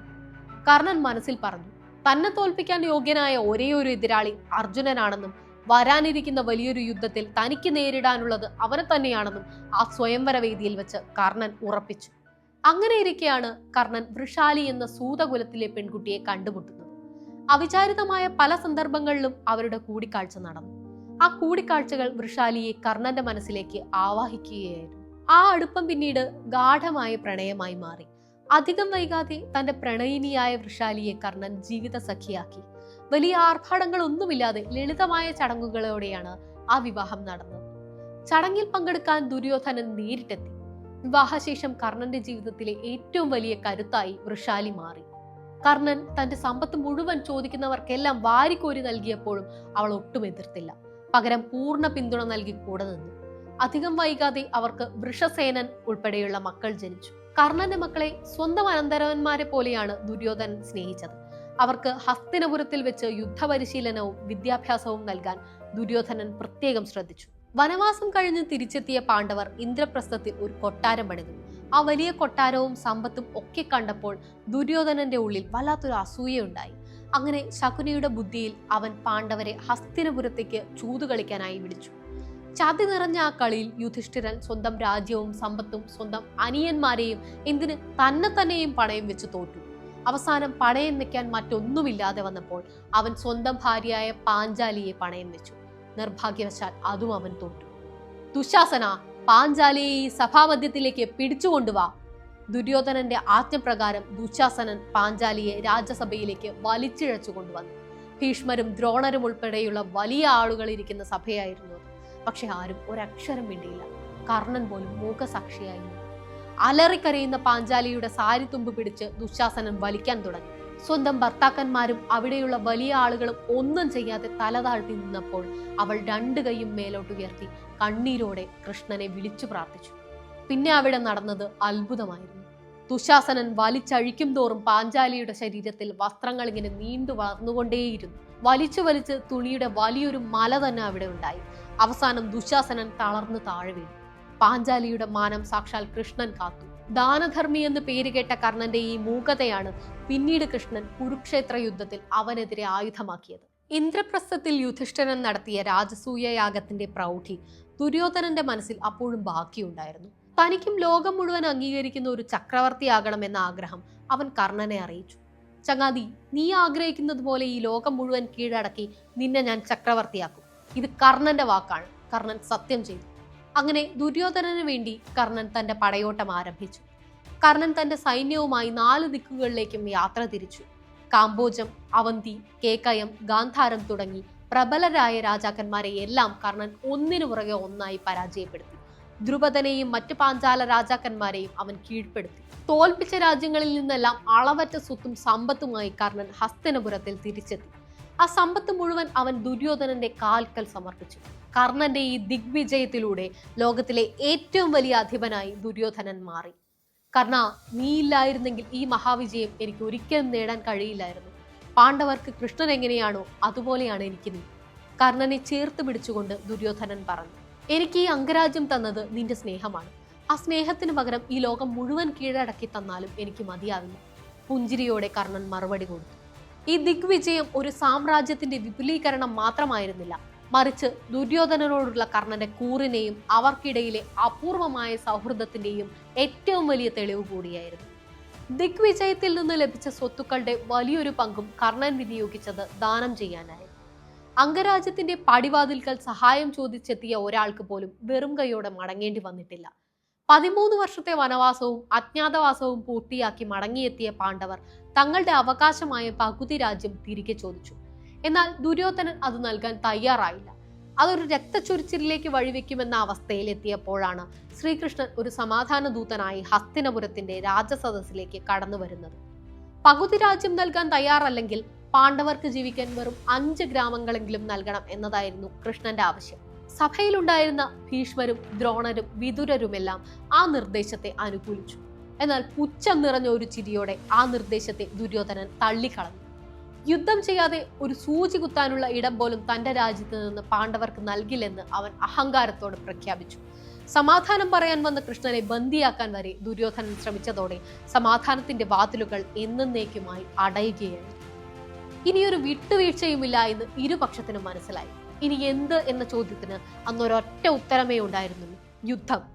അങ്ങനെ ഒരു രാത്രിയിൽ കർണന്റെ സ്വപ്നത്തിൽ സൂര്യദേവൻ പ്രത്യക്ഷപ്പെട്ടു. അദ്ദേഹത്തിന്റെ വാക്കുകളിലെ വ്യാകുലത കർണൻ കേട്ടു. കർണ, യുദ്ധം അടുത്തു കഴിഞ്ഞു. കുരുക്ഷേത്ര ഭൂമി ഒരുങ്ങിക്കഴിഞ്ഞു.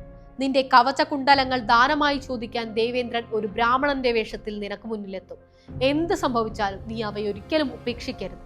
ജന്മനാ നിനക്ക് ലഭിച്ച ആ കവചമുള്ളിടത്തോളം കാലം ഈ 3 ലോകത്തും ആർക്കും നിന്നെ വധിക്കാൻ കഴിയില്ല. അത് നിന്റെ ജീവന്റെ രക്ഷയാണ്. അതൊരു മുന്നറിയിപ്പായിരുന്നു. പക്ഷെ അത് കേട്ടിട്ടും കർണന്റെ മുഖത്ത് യാതൊരു ഭാവമാറ്റവും ഉണ്ടായിരുന്നില്ല. പിറ്റേന്ന് പ്രഭാതം ഗംഗാ നദിക്കരയിൽ സൂര്യഭഗവാനെ പ്രാർത്ഥിച്ചു നിൽക്കുന്ന കർണന് മുന്നിലേക്ക് ഒരു വൃദ്ധ ബ്രാഹ്മണൻ എത്തി. വന്നത് സാക്ഷാൽ ദേവേന്ദ്രനാണെന്ന് കർണന് ഒറ്റ നോട്ടത്തിൽ തന്നെ മനസ്സിലായി. എന്നിട്ടും തികഞ്ഞ ഭക്തിയോടെ അവൻ ചോദിച്ചു, അല്ലയോ ബ്രാഹ്മണ ശ്രേഷ്ഠ, അങ്ങക്ക് എന്താണ് വേണ്ടത്? പശുവോ, സ്വർണമോ, ഭൂമിയോ? അങ്ങ് ചോദിക്കുന്ന എന്തു നൽകാൻ ഈ കർണൻ തയ്യാറാണ്. അംഗരാജാവായ കർണ, എനിക്ക് സ്വർണവും ഭൂമിയും ഒന്നും വേണ്ട. നിന്റെ ശരീരത്തിൽ തിളങ്ങി നിൽക്കുന്ന ആ കവചകുണ്ടലങ്ങൾ, അതാണ് എനിക്ക് ദാനമായി വേണ്ടത്. ആ വാക്കുകൾ കേട്ട് കർണൻ ഒന്ന് പുഞ്ചിരിച്ചു. ദേവേന്ദ്ര, ഈ വേഷത്തിൽ വന്നത് അങ്ങാണെന്ന് എനിക്കറിയാം. അങ്ങ് ചോദിക്കുന്നത് വെറും ഒരു കവചമല്ല, മറിച്ച് എന്റെ ജീവൻ തന്നെയാണ്. അത് അർജുനന് വേണ്ടിയാണെന്നും എനിക്കറിയാം. പക്ഷേ ഈ കർണനോട് ദാനം ചോദിച്ചു വന്ന ആരും ഇന്നുവരെ നിരാശരായി മടങ്ങിയിട്ടില്ല. ഇതാ എന്റെ വാക്ക് ഞാൻ പാലിക്കുന്നു. ഒട്ടും മടിക്കാതെ അവൻ ഒരു വാളെടുത്ത് സ്വന്തം ശരീരത്തോട് ഒട്ടിയിരുന്ന ആ സ്വർണ്ണ കവചം അറുത്തെടുക്കാൻ തുടങ്ങി. നെഞ്ചിൽ നിന്നും രക്തം വാർന്നൊഴുകി. ചോരയൊലിക്കുന്ന ആ കവചവും കുണ്ടലങ്ങളും അവൻ യാതൊരു സങ്കടവുമില്ലാതെ ഇന്ദ്രന് നൽകി. സ്വന്തം ജീവൻ പോലും പുഞ്ചിരിയോടെ ദാനം നൽകിയ കർണന്റെ ആ മഹത്വം കണ്ട് സാക്ഷാൽ ദേവേന്ദ്രന് പോലും കുറ്റബോധം തോന്നി. അതിന് പകരമായി എന്താണ് വേണ്ടത് എന്ന് ഇന്ദ്രൻ ചോദിച്ചപ്പോൾ വാസവീ ശക്തി എന്ന ദിവ്യാസ്ത്രം വേണമെന്ന് കർണൻ മറുപടി പറഞ്ഞു.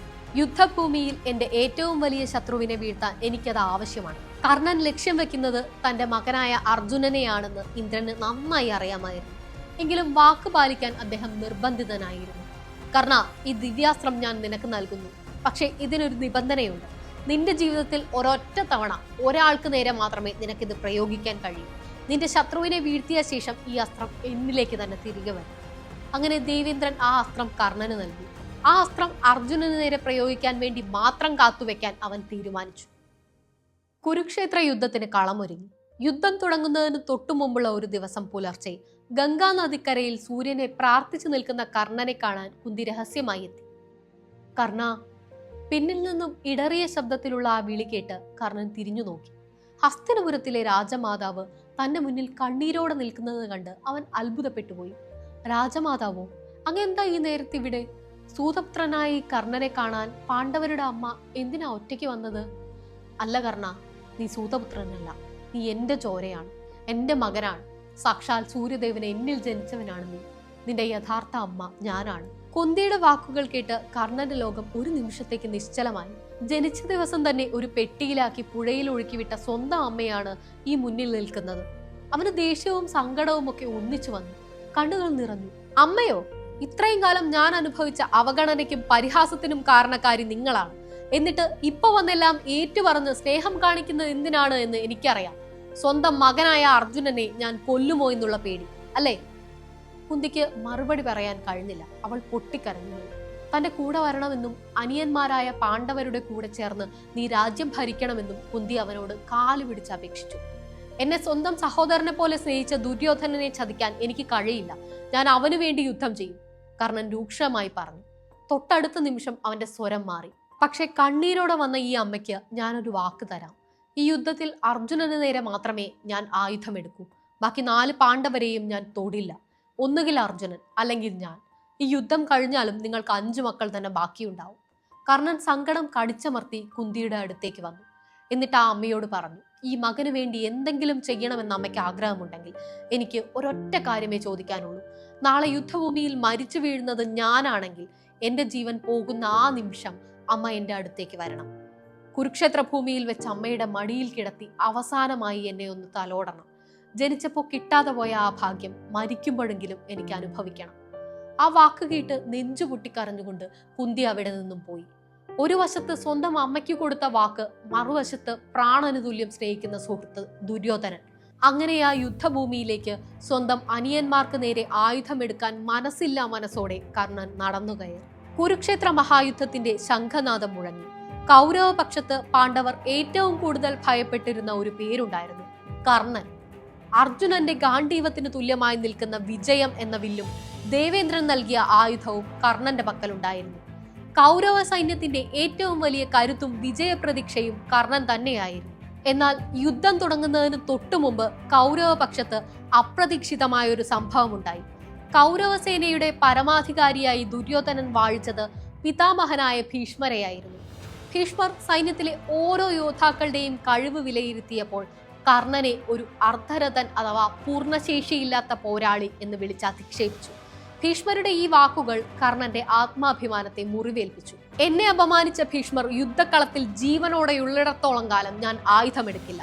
അദ്ദേഹം വീണതിനു ശേഷം മാത്രമേ ഞാൻ കുരുക്ഷേത്രത്തിൽ പോരാടാൻ ഇറങ്ങൂ. ദേഷ്യം കൊണ്ട് വിറച്ച കർണൻ ശപഥമെടുത്തു. കർണന്റെ ഈ തീരുമാനം ദുര്യോധനനെ വലിയ പ്രതിസന്ധിയിലാക്കി.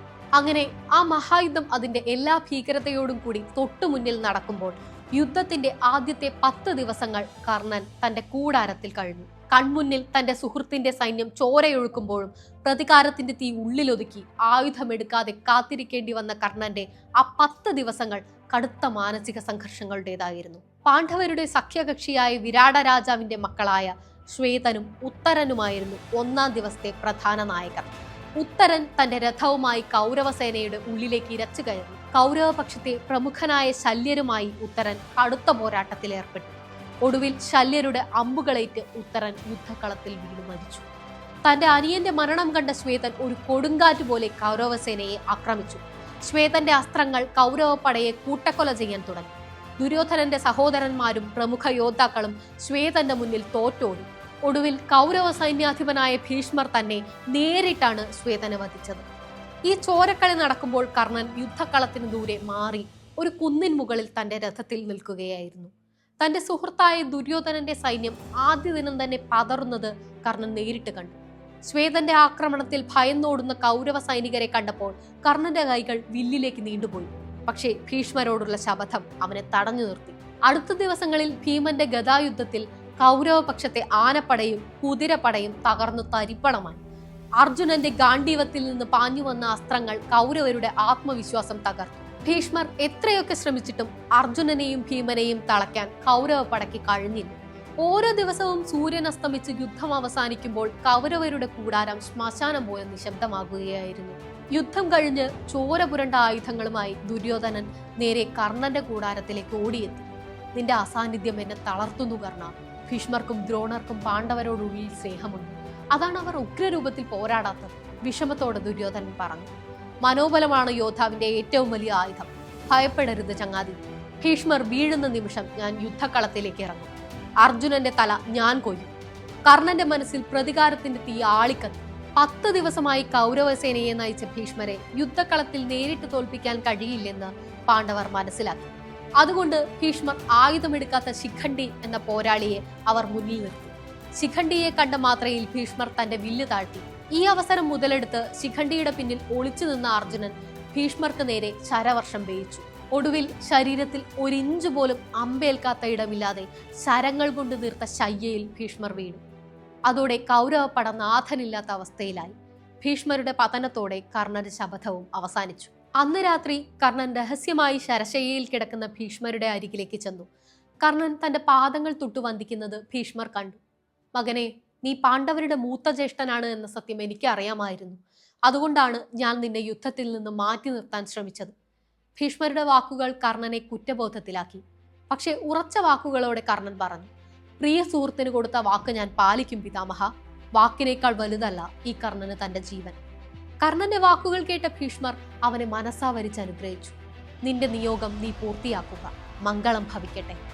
പിതാമഹന്റെ അനുഗ്രഹവും വാങ്ങി 11ാം ദിവസത്തെ പോരാട്ടത്തിനായി കർണൻ നടന്നു. ഭീഷ്മർക്ക് പകരം ദ്രോണാചാര്യർ കൗരവരുടെ പുതിയ സേനാപതിയായി. കർണൻ ആദ്യമായി തന്റെ വില്ലുമായി യുദ്ധക്കളത്തിലേക്ക് ഇറങ്ങി. കർണന്റെ വരവ് കൗരവ പടയ്ക്ക് വലിയ ആത്മവിശ്വാസം നൽകി. കർണന്റെ അമ്പുകളുടെ ശക്തി എന്താണെന്ന് പാണ്ഡവർ കൃത്യമായി അറിഞ്ഞു തുടങ്ങി. കർണൻ കളത്തിലിറങ്ങി 2ാം നാൾ കുരുക്ഷേത്രം കാത്തിരുന്ന ആ വലിയ പോരാട്ടം നടന്നു. കർണനും അർജുനനും ആദ്യമായി നേരിട്ട് ഏറ്റുമുട്ടി. പരസ്പരം തോൽപ്പിക്കാൻ കഴിയാതെ ഇരുവരും ഉഗ്രമായ അസ്ത്രങ്ങൾ തൊടുത്തുവിട്ടു. പക്ഷെ ആ സമയത്ത് യുദ്ധക്കളത്തിന്റെ മറ്റൊരു ഭാഗത്ത് കൗരവപട യുധിഷ്ഠിരനെ വളഞ്ഞിട്ട് ആക്രമിക്കുകയായിരുന്നു. ഇതുകണ്ട് അർജുനൻ കർണനുമായുള്ള യുദ്ധം നിർത്തി യുധിഷ്ഠിരനെ രക്ഷിക്കാൻ ഓടി. പാണ്ഡവരുടെ രാജാവിനെ വധിച്ചാൽ യുദ്ധം അവിടെ അവസാനിക്കും. കർണൻ അത് നന്നായി അറിയാമായിരുന്നു. കർണന്റെ വില്ലിൽ നിന്ന് പാഞ്ഞു വന്ന അസ്ത്രങ്ങൾ യുധിഷ്ഠിരന്റെ വില്ലും രഥവും തകർത്ത് തരിപ്പണമാക്കി. മുറിവേറ്റ് ആയുധമില്ലാതെ വിറയ്ക്കുന്ന യുധിഷ്ഠിരനെ കർണൻ കണ്ടു. അയാളുടെ ജീവനെടുക്കാൻ കർണൻ വില്ലുയർത്തിയതും കുന്തിക്ക് കൊടുത്ത വാക്ക് അവന്റെ മനസ്സിലേക്ക് കയറി വന്നു. അർജുനനെ ഒഴികെ ബാക്കി 4 പാണ്ഡവരെയും യുദ്ധകളത്തിൽ ഞാൻ കൊല്ലില്ല. തന്റെ മുന്നിൽ മരണത്തെ മുഖാമുഖം കണ്ടു നിൽക്കുന്ന യുധിഷ്ഠിരനെ നോക്കി കർണൻ തന്റെ വില്ല് താഴ്ത്തി. സ്വന്തം ജ്യേഷ്ഠനാണെന്ന സത്യം അറിയാതെ യുധിഷ്ഠിരൻ കർണനെ നോക്കി. തന്റെ ശത്രു രാജാവിന് ജീവൻ ഭിക്ഷയായി നൽകി കർണൻ അയാളെ വിട്ടയച്ചു. പക്ഷേ യുദ്ധഭൂമിയിൽ കൗരവ പക്ഷത്തിന് അത്യാഹിതങ്ങൾ സംഭവിക്കുകയായിരുന്നു. പിന്നീട് ഭീമന്റെ മകനായ ഘടോൽകചൻ കൗരവസേനയെ കൂട്ടക്കൊല ചെയ്തു. ഒടുവിൽ അർജുനനെ കൊല്ലാനായി മാത്രം സൂക്ഷിച്ചു വെച്ചിരുന്ന ഇന്ദ്രൻ നൽകിയ ഏകാഗ്നി എന്ന ആയുധം കർണൻ ഘടോൽകചന് നേരെ പ്രയോഗിച്ചു. ഘടോൽകചൻ മരിച്ചു. പക്ഷെ അർജുനനെ വധിക്കാനുള്ള ഏക വഴി കർണന് നഷ്ടമായി. ഇതറിഞ്ഞ ഭീമൻ കളത്തിലിറങ്ങി. തന്റെ വില്ല് വലിച്ചെറിഞ്ഞുകൊണ്ട് ഭീമൻ കർണന്റെ നേരെ ചാടി. 8 തവണ കർണന്റെ വിജയധനുസിന്റെ ചാൺ അടിച്ചു തകർത്തു. 5 തവണ കർണന്റെ രഥം മറിച്ചിട്ടു. അമ്മയ്ക്ക് കൊടുത്ത വാക്ക് പാലിക്കാൻ കർണൻ ഭീമന്റെ ആക്രമണം പ്രതിരോധിക്കുക മാത്രമാണ് ചെയ്തത്. പക്ഷേ കടൽക്കാറ്റ് പോലെ ഭീമൻ ആഞ്ഞടിച്ചപ്പോൾ കർണന് നോക്കി നിൽക്കാനായില്ല. പിന്നീട് ഭീമന്റെ മേൽ ശരവർഷം പെയ്തു. പിടിച്ചു നിൽക്കാനാവാതെ ഭീമൻ വീണു. ആയുധം നഷ്ടപ്പെട്ട് താഴെ വീണ ഭീമന്റെ നെഞ്ചിൽ തന്റെ വില്ലിന്റെ അറ്റം വെച്ച് കർണൻ അമർത്തി. ഭീമൻ പണ്ട് കളരിയിൽ വെച്ച് സൂതപുത്രൻ എന്ന് വിളിച്ച് കളിയാക്കിയ സൂര്യപുത്രൻ അവനെ നോക്കി അലറി. നിനക്ക് യുദ്ധഭൂമിയല്ല, അടുക്കളയാണ് ചേരുന്നത് ഭീമ. എന്റെ കൺമുന്നിൽ നിന്ന് ദൂരെ പോകുന്നതാണ് നിനക്ക് നല്ലത്. കർണന്റെ പരിഹാസം കേട്ട് ലജ്ജയോടെ ഭീമൻ അവിടെ നിന്നും ഓടി. പിന്നീട് ഇളയ സഹോദരന്മാരായ നകുലനും സഹദേവനും കർണന്റെ മുന്നിൽ പെട്ടു. ആദ്യം സഹദേവനാണ് കർണന്റെ അമ്പുകൾക്കിരയായത്. കർണൻ വളരെ എളുപ്പത്തിൽ സഹദേവന്റെ വില്ലും രഥവും തകർത്തു. തൊട്ടു പിന്നാലെ നകുലന്റെ അസ്ത്രങ്ങളെല്ലാം വായുവിൽ വെച്ച് വെട്ടിമുറിച്ച് അവന്റെ കുതിരകളെയും തേരാളിയെയും കർണൻ വധിച്ചു. ആയുധവും രഥവുമില്ലാതെ മരണത്തെ മുന്നിൽ കണ്ട് വിറച്ചു നിന്ന നകുലനും സഹദേവനും കർണന് മുന്നിൽ പൂർണ്ണമായും നിസ്സഹായരായി. പക്ഷെ കർണൻ അവരെയും വെറുതെ വിടുകയാണ് ചെയ്തത്. തങ്ങളെ കൊല്ലാൻ കിട്ടിയ ഏറ്റവും നല്ല അവസരം കളഞ്ഞുകുളിച്ച കർണനെ പാണ്ഡവർ അത്ഭുതത്തോടെ നോക്കി. അർജുനനും കർണനും തമ്മിലുള്ള യുദ്ധമായിരുന്നു അടുത്തത്. ആകാശത്ത് 2 സൂര്യന്മാർ ഉദിച്ചുയർന്നതുപോലെ യുദ്ധഭൂമി പ്രകാശിച്ചു. പ്രകൃതി പോലും ആ പോരാട്ടം കാണാൻ നിശ്ചലമായി നിന്നു. കർണൻ തന്റെ വില്ലായ വിജയവും അർജുനൻ തന്റെ ഗാണ്ഡീവവും കയ്യിലേന്തി പരസ്പരം അസ്ത്രങ്ങൾ വർഷിക്കാൻ തുടങ്ങി. യുദ്ധത്തിന്റെ ഒരു ഘട്ടത്തിൽ കർണൻ തന്റെ പൂർണ്ണ ശക്തി പുറത്തെടുത്തു. കർണൻ തൊടുത്ത അത്യുഗ്രമായ അസ്ത്രങ്ങൾ അർജുനന്റെ രഥത്തിൽ വന്ന് ആഞ്ഞടിച്ചു. ആ ആഘാതത്തിൽ ഹനുമാന്റെ ധ്വജമുള്ള സാക്ഷാൽ ശ്രീകൃഷ്ണൻ നയിക്കുന്ന അർജുനന്റെ കൂറ്റൻ രഥം ഒരടി പിന്നോട്ട് നീങ്ങി. അത് കണ്ട് കൃഷ്ണൻ ആരാധനയോടെ കർണനെ നോക്കി. അർജുനന് കൃഷ്ണന്റെ പ്രവൃത്തി തീരെ ഉൾക്കൊള്ളാനായില്ല. അർജുന, പ്രപഞ്ചനാഥനായ എന്റെയും ഹനുമാന്റെയും ഭാരം ഒരുമിച്ച് താങ്ങുന്ന ഈ രഥത്തെ ഒരടിയെങ്കിലും പിന്നോട്ട് ചലിപ്പിക്കാൻ കർണന്റെ അമ്പുകൾക്ക് കഴിഞ്ഞിട്ടുണ്ടെങ്കിൽ ഓർത്തോ, അവന്റെ ശക്തി ചിന്തകൾക്കും അപ്പുറത്താണ്. ശത്രുപക്ഷത്തിന്റെ നായകനായ കൃഷ്ണൻ പോലും കർണന്റെ ശക്തിക്ക് മുന്നിൽ തലകുനിച്ച നിമിഷമായിരുന്നു അത്. ശാപങ്ങളും ചതികളും തന്റെ മേൽ നിഴൽ വീഴ്ത്തുന്നതിന് തൊട്ടുമുമ്പ് കർണൻ തന്റെ ജീവിതത്തിലെ ഏറ്റവും മികച്ച പോരാട്ട വീര്യം കുരുക്ഷേത്രത്തിന് കാട്ടിക്കൊടുത്തു. പെട്ടെന്നാണ് കർണന്റെ രഥത്തിന്റെ ഒരു ചക്രം ചേറിൽ താഴ്ന്നുപോയത്. പണ്ടേറ്റ ബ്രാഹ്മണ ശാപം അപ്പോൾ കർണൻ ഓർമ്മ വന്നു. അവന്റെ രഥത്തിന്റെ തേരാളിയും അവിടെ നിന്നും ഓടി മറഞ്ഞിരുന്നു. കർണൻ പിന്നീട് ഒന്നും ആലോചിക്കാതെ തേരുയർത്താൻ വേണ്ടി താഴെ ഇറങ്ങി. ആയുധം താഴെ വെച്ച് അവനു നേരെ അമ്പെയ്യാൻ അർജുനൻ തയ്യാറെടുത്തു. അർജുന, ആയുധമില്ലാത്ത ഒരാളെ കൊല്ലുന്നത് യുദ്ധധർമ്മമല്ല. ഞാൻ ഈ ചക്രം ഒന്ന് ഉയർത്തട്ടെ, അതുവരെ നീ അസ്ത്രം എടുക്കരുത്, കർണൻ വിളിച്ചു പറഞ്ഞു. ധർമ്മമോ? എന്ത് ധർമ്മം? അന്ന് ആയുധമില്ലാതെ നിന്ന അർജുനന്റെ മകൻ അഭിമന്യുവിനെ നിങ്ങൾ എല്ലാവരും കൂടി ചതിച്ചു കൊന്നപ്പോൾ എവിടെയായിരുന്നു കർണ നിന്റെ ഈ ധർമ്മം? ചൂതുകളി സഭയിൽ പാഞ്ചാലിയെ അപമാനിച്ചപ്പോ എവിടെയായിരുന്നു നിന്റെ ധർമ്മം? അർജുന, മടിക്കരുത്, അസ്ത്രമയക്കൂ. ഇവനെ കൊല്ലാൻ ഇതിലും നല്ലൊരു സമയം ഇനി നിനക്ക് കിട്ടില്ല. കൃഷ്ണന്റെ വാക്ക് കേട്ട് അർജുനൻ തന്റെ അസ്ത്രമെടുത്തു. അതിനെ പ്രതിരോധിക്കാൻ വേണ്ടി കർണൻ തന്റെ ദിവ്യാസ്ത്രങ്ങൾ എടുക്കാൻ ശ്രമിച്ചു. പക്ഷേ പരശുരാമന്റെ ശാപം കാരണം ജീവൻ പോകുന്ന ആ അവസാന നിമിഷത്തിൽ അവൻ ആ മന്ത്രങ്ങൾ ഓർത്തെടുക്കാൻ കഴിഞ്ഞില്ല. കർണൻ നിസ്സഹായനായി നിന്നുപോയി. അർജുനൻ തൊടുത്ത അസ്ത്രം കർണന്റെ നെഞ്ചിൽ തറച്ചു. ചോരയൊലിപ്പിച്ചുകൊണ്ട് അവൻ ആ കുരുക്ഷേത്ര ഭൂമിയിലേക്ക് വീണു. കർണൻ മരിച്ചു വീണ ആ നിമിഷം ആ യുദ്ധഭൂമിയിൽ ഹൃദയം പൊട്ടുന്ന വലിയൊരു കരച്ചിൽ കേട്ടു. എല്ലാവരെയും വകഞ്ഞു മാറ്റിക്കൊണ്ട് കുന്തി അവിടേക്ക് ഓടി വന്നു. ചോരയിൽ കുളിച്ചു കിടക്കുന്ന കർണനെ എടുത്ത് കുന്തി സ്വന്തം മടിയിൽ വെച്ചു. എന്നിട്ട് പൊട്ടിക്കരഞ്ഞുകൊണ്ട് പാണ്ഡവരോടായി പറഞ്ഞു, ഇവൻ സൂതപുത്രനല്ല, എന്റെ ചോരയാണ്. നിങ്ങൾ പാണ്ഡവരുടെ സ്വന്തം ജ്യേഷ്ഠൻ. ഇത് കേട്ട് ആ യുദ്ധഭൂമി ഒന്നടങ്കം തരിച്ചു നിന്നു. ഇത്രയും കാലം വെറുത്തത് ഇപ്പോൾ കൊന്നു തള്ളിയത് സ്വന്തം ജ്യേഷ്ഠനെയാണെന്നറിഞ്ഞപ്പോൾ പാണ്ഡവരുടെ നെഞ്ചു കലങ്ങി. സ്വന്തം സുഹൃത്ത് മരിച്ചു വീണത് കണ്ട് ദുര്യോധനനും നടുങ്ങി. പക്ഷേ അവസാന നിമിഷത്തിലും കർണന്റെ മുഖത്ത് ഒരു പുഞ്ചിരി ഉണ്ടായിരുന്നു. അവൻ ഏറ്റവും കൂടുതൽ ആഗ്രഹിച്ചതുപോലെ കിട്ടാതെ പോയ ആ സ്നേഹം സ്വന്തം അമ്മയുടെ മടിയിൽ കിടന്നുകൊണ്ട് അവൻ അവസാനമായി അനുഭവിക്കുകയായിരുന്നു. ആ അമ്മയുടെ മുഖത്തേക്ക് നോക്കി മടിയിൽ കിടന്നുകൊണ്ട് ആ വലിയ പോരാളി എന്നേക്കുമായി തന്റെ കണ്ണുകൾ അടച്ചു. കർണൻ എന്ന സൂര്യൻ കുരുക്ഷേത്ര ഭൂമിയിൽ അസ്തമിച്ചു, പുതിയൊരു ഉദയത്തിനു വേണ്ടി.